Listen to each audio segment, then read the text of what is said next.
जय हिंद साथियों, मैं पारस सर आज आप लोगों के लिए बाल विकास और शिक्षा शास्त्र के मोस्ट इम्पोर्टेंट सिलेक्टेड क्वेश्चन लेकर आया हूं, जो कि आपके एग्ज़ाम पैटर्न पर हैं, जिन्हें यदि आप पढ़ते हैं तो निश्चित ही यहां से आपको एग्ज़ाम में प्रश्न देखने को मिलेंगे।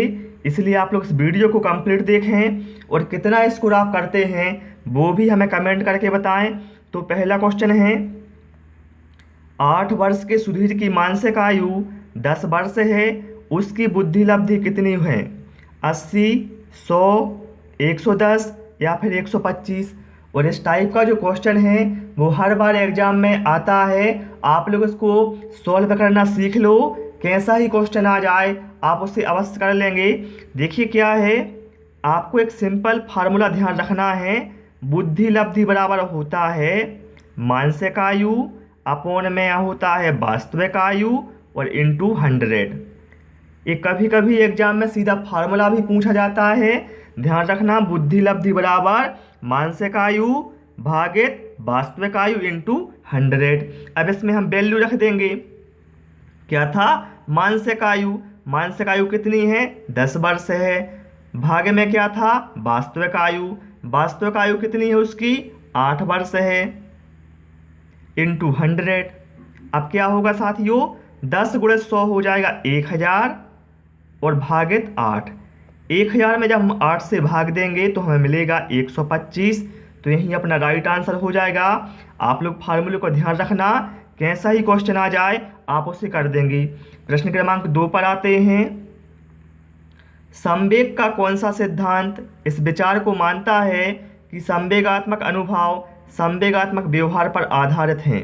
जेम्स लैंग सिद्धांत, हाइपोलेस्टिक सिद्धांत, सक्रियता सिद्धांत या फिर अभिप्रेरण सिद्धांत। तो यहाँ पर राइट आंसर क्या होगा? आप लोग अपना आंसर सिलेक्ट करें और यहाँ पर जो राइट आंसर हमारा है वो हो जाएगा जेम्स लैंग सिद्धांत। ठीक है, जेम्स लैंग सिद्धांत के अनुसार पहले संवेगात्मक व्यवहार होता है और तब संवेगात्मक अनुभूति होती है। प्रश्न क्रमांक 3 पर आते हैं। बी स्मृति कम करने का उपाय है? सीखने में कमी, सीखने की त्रुटिपूर्ण विधि, पाठ की पुनरावृत्ति या फिर स्मरण करने में कम ध्यान रखना। तो देखिए, बी स्मृति मतलब क्या है? भूलना। ठीक है, सीधा समझ जाइए, बी स्मृति का मतलब होता है भूलना। तो सीखने में कमी, यदि आप सीखने में कमी करेंगे तो क्या इससे भूलने की जो बी स्मृति का कम हो जाएगी? नहीं होगी भैया, इससे तो कोई। सीखने की त्रुटिपूर्ण विधि, इससे कुछ नहीं होगा। स्मरण करने में कम ध्यान रखना, इससे क्या है? बी स्मृति कम होने की जगह बढ़ेगी। लेकिन यदि आप पाठ की पुनरावृत्ति करते हैं तो इससे क्या है? बी स्मृति कम हो जाएगी। ठीक है, ऑप्शन सी यहाँ पर राइट आंसर हमारा हो जाएगा। प्रश्न क्रमांक 4, और आपसे रिक्वेस्ट है, वीडियो पसंद आ रहा है वीडियो को लाइक अवश्य कर दें। रचनात्मक उत्तरों के लिए चाहिए, रचनात्मक उत्तरों के लिए कैसे प्रश्न चाहिए? मुक्त उत्तरीय, तथ्यपरक, सीमित उत्तर या फिर प्रत्यक्ष प्रश्न। तो यहाँ पर राइट आंसर हमारा होगा ऑप्शन ए। रचनात्मक उत्तरों के लिए मुक्त उत्तरीय प्रश्न चाहिए। ठीक है, क्योंकि इसमें क्या है, जो बालक है वो स्वतंत्र रूप से अपने विचार व्यक्त कर सकता है। प्रश्न क्रमांक 5 पर आते हैं। एक बालक की संज्ञानात्मक शक्तियाँ जैसे कल्पना शक्ति, बुद्धि निर्णय लेने की क्षमता आदि का संबंध होता है बालक के शारीरिक विकास से, सामाजिक विकास से, सर्वांगीण विकास से या फिर मानसिक विकास से। तो यहाँ पर राइट आंसर हमारा होगा, ध्यान रखना आप लोग, कल्पना शक्ति, बुद्धि, निर्णय लेने की क्षमता, इनका जो संबंध है वो होता है मानसिक विकास से। ठीक है, ऑप्शन डी यहाँ पर राइट आंसर हो जाएगा। प्रश्न क्रमांक 6 पर आते हैं। उपचारात्मक विधि का प्रयोग जिनके लिए किया जाता है वे हैं सामान्य बच्चे, समस्यात्मक बच्चे, सामान्य तथा समस्यात्मक बच्चे या फिर प्रतिभाशाली बच्चे। एक क्वेश्चन बहुत ही सिंपल है लेकिन महत्वपूर्ण है और आपको इसका आंसर हमें कमेंट बॉक्स में बताना है कि इसका आंसर क्या होगा, क्योंकि मैं चाहता हूँ आप लोग भी हमें अपना प्रतिभा दिखाएं कि आप कितना अच्छी तरीके से अपनी पढ़ाई को कर रहे हैं। चलिए प्रश्न क्रमांक 7 पर आते हैं। निम्नलिखित में से कौन सी शिक्षण अधिगम से संबंधित समस्या है? विषय वस्तु को समझने की समस्या, कक्ष में अनुशासनहीनता, परीक्षा में नकल करना या फिर कक्षा में देरी से पहुंचना। तो देखिए साथियों, शिक्षण अधिगम का तात्पर्य होता है शिक्षक द्वारा ज्ञान का स्थानांतरण। मतलब क्या है? जो शिक्षक हमें ज्ञान का स्थानांतरण कर रहा है उसे हम ग्रहण करें। ठीक है। और जब हमें क्या है, विषय वस्तु को समझने में समस्या होती है तो यह शिक्षण अधिगम से संबंधित समस्या होती है। तो ऑप्शन ए यहाँ पर राइट आंसर हो जाएगा। ठीक है। कक्षा में अनुशासनहीनता, नकल करना और देरी से पहुंचना, इससे कोई भी समस्या नहीं होती है। तो यहाँ पर राइट आंसर हमारा ऑप्शन ए हो जाएगा। प्रश्न क्रमांक 8 पर आते हैं। निम्नलिखित में से कौन सा मानसिक वृद्धि और विकास में महत्वपूर्ण भूमिका निभाता है? सीखना तथा परिपक्वन दोनों, या फिर सामाजिक मानदंड। तो यहाँ पर राइट आंसर हमारा होगा सीखना तथा परिपक्वन दोनों ही मानसिक वृद्धि और विकास में महत्वपूर्ण भूमिका निभाते हैं। ऑप्शन सी यहाँ पर राइट आंसर हो जाएगा। प्रश्न क्रमांक 9 पर आते हैं। मनोविज्ञान प्रारंभ में किस विषय का अंग था? तो मनोविज्ञान प्रारंभ में दर्शन शास्त्र का अंग था। ठीक है। ऑप्शन ए यहाँ पर राइट आंसर हमारा हो जाएगा। प्रश्न क्रमांक 10 पर आते हैं। हाल का सिद्धांत निम्न में से किसकी व्याख्या करता है?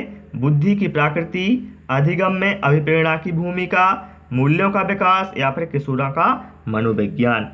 तो जो हाल का सिद्धांत है ये व्याख्या करता है किशोरों का मनोविज्ञान की। ठीक है। और हाल ने किशोर अवस्था को आंधी तथा तूफान की अवस्था भी कहा है, ये आप लोग ध्यान रखें। चलिए प्रश्न क्रमांक 11 पर आते हैं।